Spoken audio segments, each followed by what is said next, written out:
cold winter day, when snow was everywhere, there was a mouse looking for food. He was looking all around, was in every hole in the ground. Sometimes on top of the trees, he was making round. One day, when the branch broke suddenly, ow! Ow! He thought he was going to fall to the ground, but he fell into a soft yellow bed. Luckily, he jumped like a child happily. Then he heard a very scary sound. Roar! This voice belonged to the lion, the king of the forest. When the mouse looked around, he realized that it was not a bed, but the lion's back.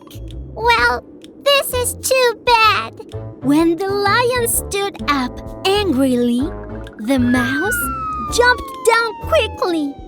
Ah! When he asked, "Are you the one jumping on top of me?" the mouse shook his head fearfully. "Give me a reason why shouldn't I devour you right away?" Roar! Maybe I can do a favor too. I promise. Please, let me go. A favor? You are a brave mouse. How can a tiny thing like you do me any favor? Even if I eat you, I can't fill my stomach. Oh, go away from here. You are free now. The lion set the mouse free, and the mouse ran away instantly. Seasons passed. The sun melted the snow.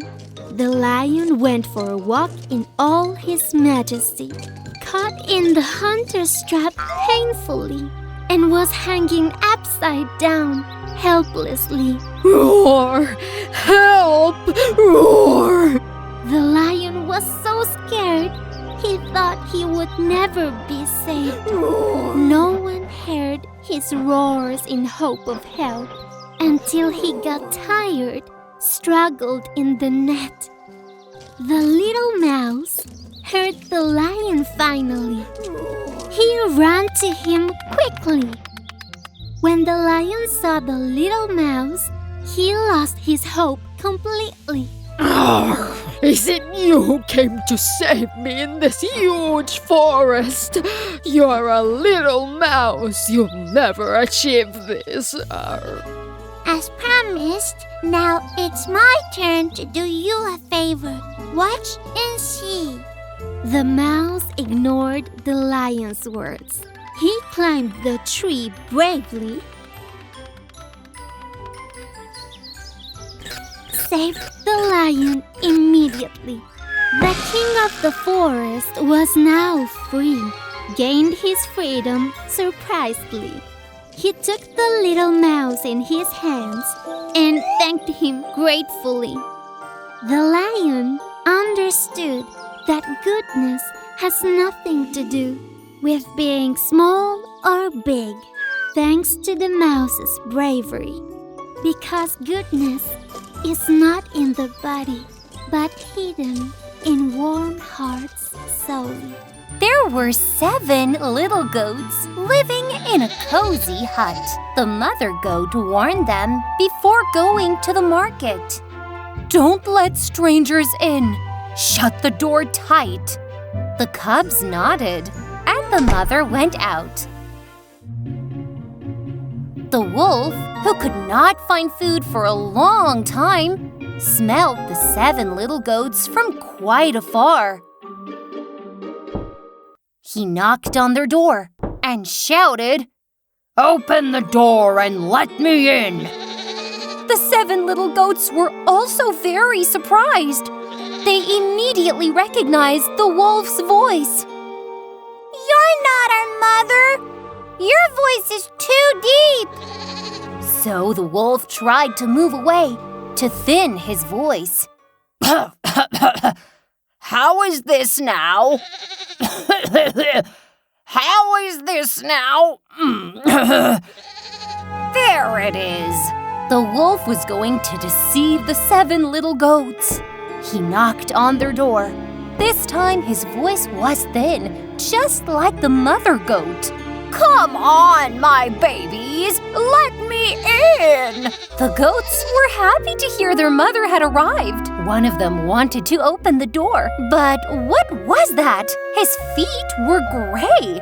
The goat said, "You're not our mother. Her feet are white." The wolf failed again, but his stomach was still rumbling. This time, he ran to the bakery. He took a sack of flour and poured it on his feet. The wolf was going to deceive the 7 little goats. He knocked on their door. This time, his voice was thin and his feet were white. The goats were deceived and opened the door for him. The wolf jumped on them, and the goats ran away. The first hid under the table, the second behind the curtain. The third jumped on the bed. The fourth jumped on the stove. The fifth went to the closet. The sixth to the kitchen. And the 7th was inside the clock. Of course, the wolf wouldn't stop. He found the goats one by one.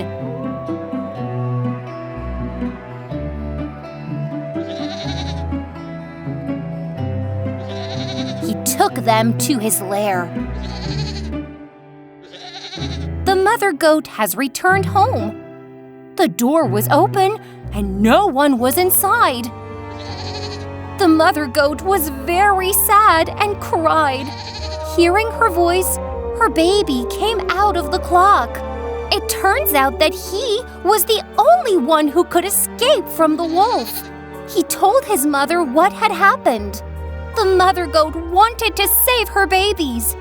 She immediately ran to the wolf's lair. Like a bear, her voice deepened and roared, "I'm looking for a wolf to fill my stomach!" The wolf was very scared when he heard the voice, because he thought the mother goat was a bear. He left the goats and ran into the forest. He didn't even look back. The mother goat has finally had her babies. They all hugged each other and were so happy. The wolf could not deceive them again, because the 7 little goats were very clever. One morning, an old woman wanted to bake gingerbread. Apron on, the recipe ready. The flour is added, ginger is sprinkled. The old woman kneaded the dough gently. Finally, she shaped it into a man. Opened the oven and put the cookie. Sat and waited with excitement. Gingerbread Man was baked perfectly. The kitchen smelled deliciously. The old woman opened the oven, took the tray and placed it on the counter. She added currants for his little eyes, a sweet cherry for the nose. As buttons, cherries were wise. For a smiling mouth, some cream she chose. At that moment, the gingerbread man was alive. "Don't eat me!" he shouted, and left the kitchen quickly. Even though the old woman followed him, the gingerbread man was so fast, ran away rapidly. "Run if you want! Run after me! No one can catch me, because I'm the gingerbread man!" The gingerbread man ran and came to a farm.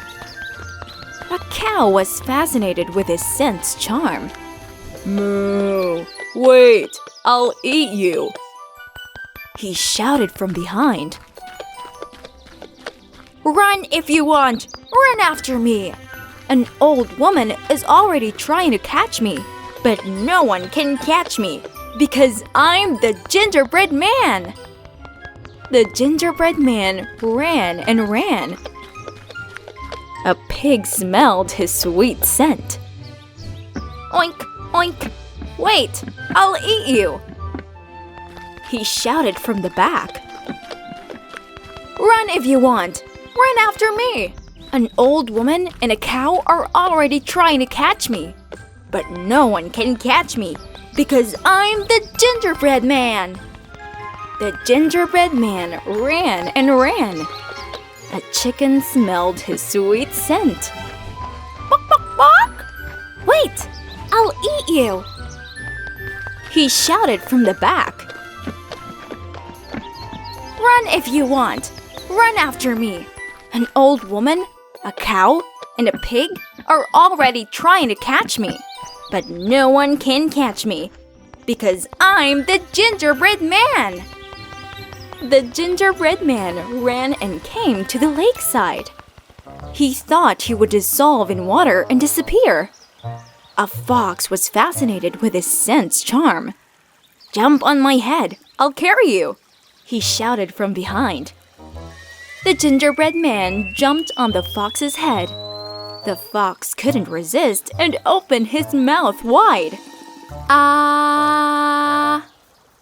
Just when the gingerbread man was about to become his bait, a crow saved him by holding him in the air. The gingerbread man asked the crow curiously, Do you eat gingerbread? I was wondering. When the crow opened his mouth and said, Yes! The gingerbread man fell to the ground and escaped. Run if you want! Run after me! An old woman, a cow, a pig, a chicken, a fox, and a crow are already trying to catch me. But no one can catch me, not even you, because I'm the gingerbread man.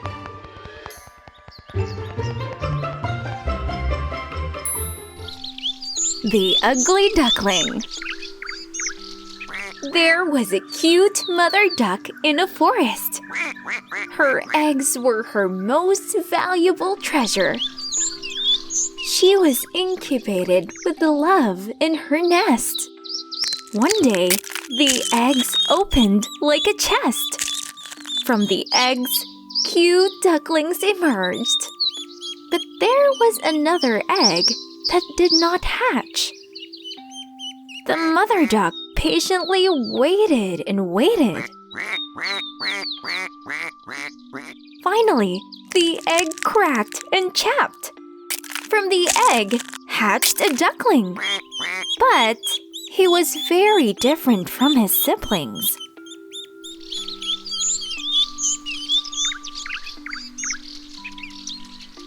Mom, why am I not yellow like my siblings? Why is my feather gray?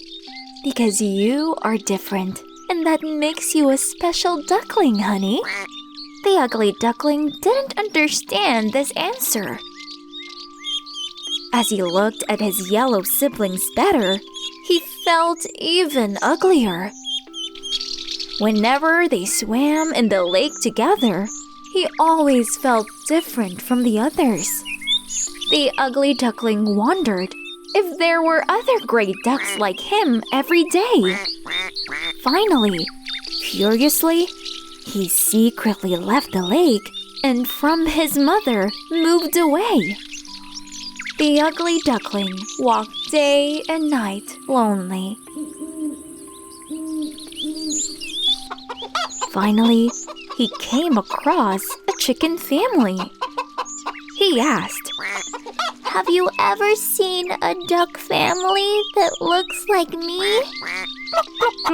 No! Chickens replied quickly. We've never seen a gray-feathered duck like you.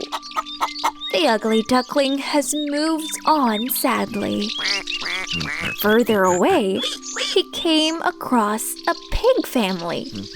He asked, Have you ever seen a duck family that looks like me? Oink, oink. No. Pigs replied quickly. We've never seen a gray feathered duck like you. Even though he was tired, the ugly duckling kept walking.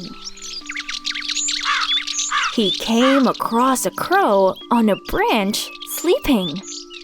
He asked, Have you ever seen a duck family that looks like me? Caw, caw! No! Crow replied quickly. I've never seen a gray feathered duck like you. The duckling has lost all hope eventually. He looked everywhere but couldn't see any gray ducklings. That's why he felt even more ugly. By the lake, he hid himself in the trunk of a tree. I couldn't find anyone like me because I'm so ugly. I'm never leaving here. I will stay alone. Months and seasons have passed finally. The duckling kept hiding secretly. Then, a spring day arrived cheerfully. A flock of swans landed on the water joyfully. The ugly duckling left his hiding place. How beautiful they are. I wish I were like them, he said, looking at the swans. Then he saw his reflection at a glance. His feathers were white as cotton. His neck was as long as a swan's. I am a swan, not an ugly duckling, he said excitedly. Welcome, said a swan gracefully. Realizing that he was a swan, the ugly duckling jumped into the water gladly. With a flock of beautiful swans, he swam happily. The mother duck and babies came to the lake right after. The ugly duckling showed his big wings and white feather. I understand what you mean now, he said to his mother, because his real beauty was different from the others.